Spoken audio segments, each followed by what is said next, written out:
Hola gente, ¿cómo están? Espero que todo muy bien. Este video lo voy a hacer rápido porque es una novedad, por lo menos a mí me apareció recién ayer, sobre cómo ocultar en línea en WhatsApp en Android. ¿Quién puede ver si estoy en línea o no? Bueno, comencemos ya. Les voy a explicar.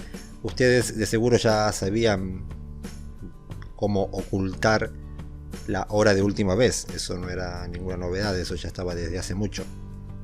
Lo único que hay que hacer es lo siguiente, presten atención. Pulsamos en los tres puntitos, luego en ajustes.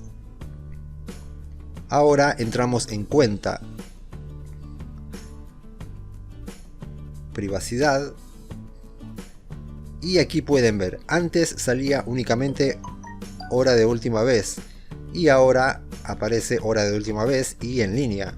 En mi caso yo tengo 8 contactos excluidos.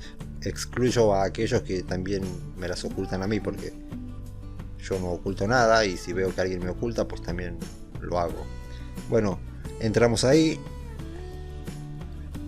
En mi caso yo tengo mis contactos excepto. Aquí hay algo muy importante que tienen que saber. Solo podemos ocultar nuestro estado en línea a todos o igual que la hora de última vez. No podemos hacerlo independientemente, digamos, de lo que está arriba. Aquí lo pueden ver, igual que la hora de última vez. Si no compartes la información de tus secciones, hora de última vez y en línea, no podrás ver la de otras personas. Eso ya lo sabían, supongo. Bueno, elegimos todos o igual que la hora de última vez, que en este caso yo tengo mis contactos excepto 8 contactos más.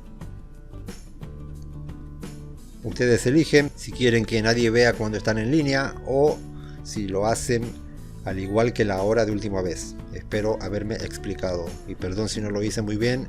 Lo que pasa es que estoy haciendo esto apurado porque es una novedad y quiero publicarlo mañana o pasado en mi canal de YouTube.